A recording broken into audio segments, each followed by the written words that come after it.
여러분, 안녕하세요. 그동안 건강하게 잘 지내셨나요?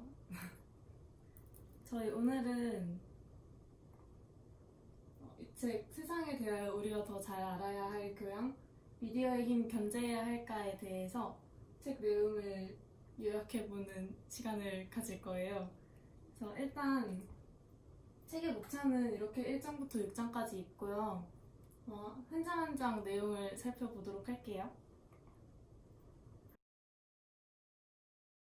우선 1장에서는 미디어란 무엇일까요에 대한 내용이 나와요.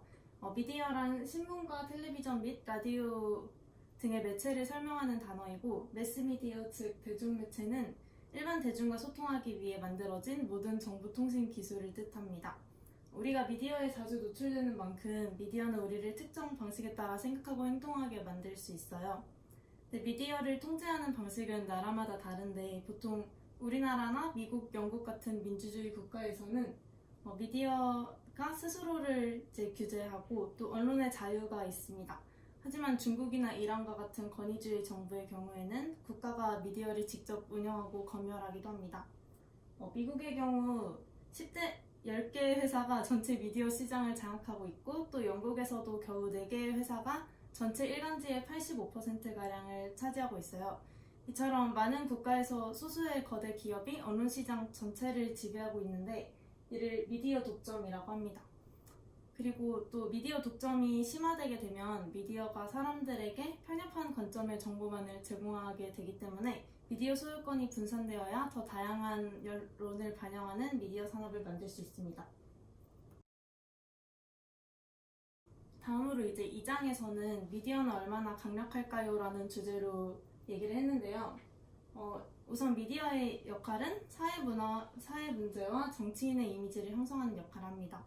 따라서 정치인들은 상대 후보에 대한 네거티브 공격을 통해 이를 이용하거나 여론 전문가를 고용해서 자신이 언론에 비치는 모습이나 정책을 조종하기도 합니다. 네거티브 공격은 상대 후보에 대한 부정적인 사실들을 퍼뜨리는 것을 말하고요. 또 미디어가 전쟁이나 테러에 대해서 보도해야 하는지에 대해서도 의견이 나뉩니다. 우선 미디어에서 전쟁을 보도하는 경우에는 다른 나라의 전쟁이라 하더라도 종군 기자가 그 전쟁에 대한 편견을 완전히 배제하기는 어렵습니다. 따라서 전쟁을 보도할 때 이 참혹한 진실을 어디까지 보도해야 할지, 그리고 자국 정부에 대한 지지를 드러내야 할지, 아니면 그냥 객관적인 사실만을 전달해야 할지, 이런 것도 전쟁을 보도할 때 고민거리가 됩니다. 또한 테러의 경우에는 대중매체의 보도 없이는 테러의 효과가 떨어지기 때문에 테러리스트는 테러의 효과를 높이기 위해서 매스미디어 의존 전략을 피기도 합니다. 이러한 이유로 언론은 테러나 전쟁을 보도할 때 딜레마에 빠지게 됩니다. 다음으로 3장에서는 미디어가 우리에게 어떻게 영향을 줄까요? 라는 주제로 이야기를 했습니다. 우선 미디어는 단독으로 영향을 미치는 일은 드물지만 사람들의 생각이나 행동에 영향을 미치는 요인 가운데 하나입니다.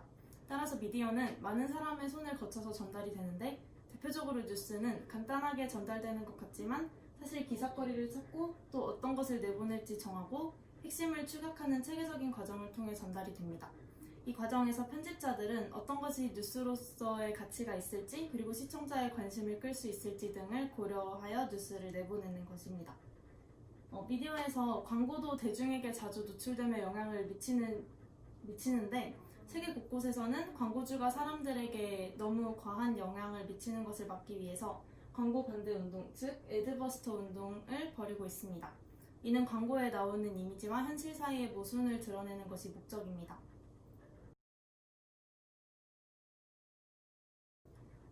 다음으로 4장에서는 미디어가 우리의 자유를 보호할까요에 대한 내용으로 얘기를 했습니다. 우선 민주주의 사회에서 언론의 자유가 중요한 요소이긴 하지만 미디어의 책임도 외면해서는 안 됩니다.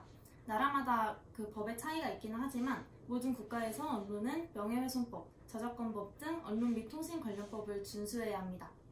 민주주의 사회는 표현의 자유와 언론의 자유를 지지하기는 하지만 민주주의 사회에서도 국가 안전을 위태롭게 할 수 있는 국방 기밀의 보도, 아니면 특정 사회 집단의 감정을 상하게 할 수 있는 보도와 같은 보도는 일부 제한해야 하는 자유에 속합니다. 따라서 미디어의 본질과 공공의 이익을 모두 고려했을 때 언론의 자유를 허용할지 제한할지에 대해서 명확한 답을 내리는 것은 어렵습니다.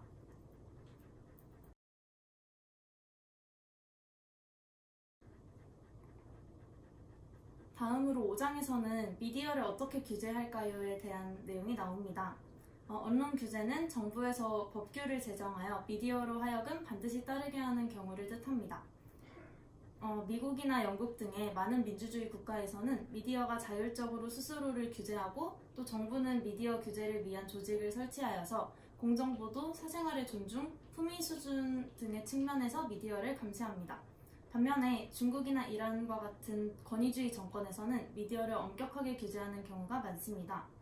이런 국가에서는 몇몇 국가기관이 어떤 내용을 방송할지 그리고 출판할지에 대해서 엄격하게 규제하는 편입니다. 하지만 정보통신 기술이 점차 발달하면서 규제도 점점 어려워지고 있습니다.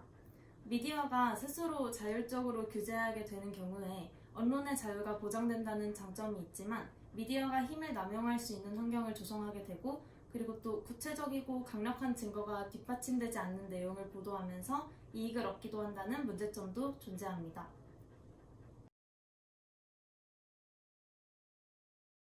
마지막으로 6장에서는 미디어는 어떻게 변화하고 있을까요에 대한 내용을 다루었습니다.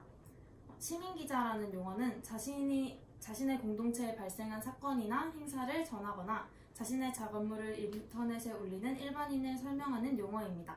시민기자는 전통 미디어가 제공하지 못했던 정보를 대중에게 제공하는 역할을 합니다. 시민기자는 누구나 될 수 있는 만큼 시민기자를 둘러싼 상반된 의견도 존재하는데 시민기자에 찬성하는 사람들은 시민기자가 대중에게 새로운 관점을 제공할 수 있고 그리고 대중이 읽고 싶은 것을 직접 만들 수 있게 한다는 점을 근거로 내세웁니다. 반면 시민기자에 반대하는 사람들은 시민기자는 전문적인 훈련이나 교육을 받은 기자가 아니기 때문에 전문성이 떨어지고 또 정치적인 동기로 활동하는 경우가 많다는 점을 근거로 들었습니다.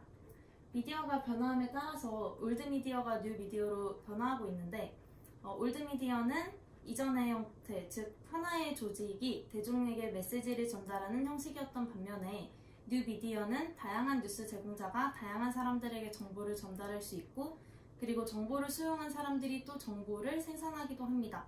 즉 점차 양방향적이고 상호적 형태로 미디어가 변화하고 있습니다. 이상으로 이 책의 내용 요약을 마치겠습니다.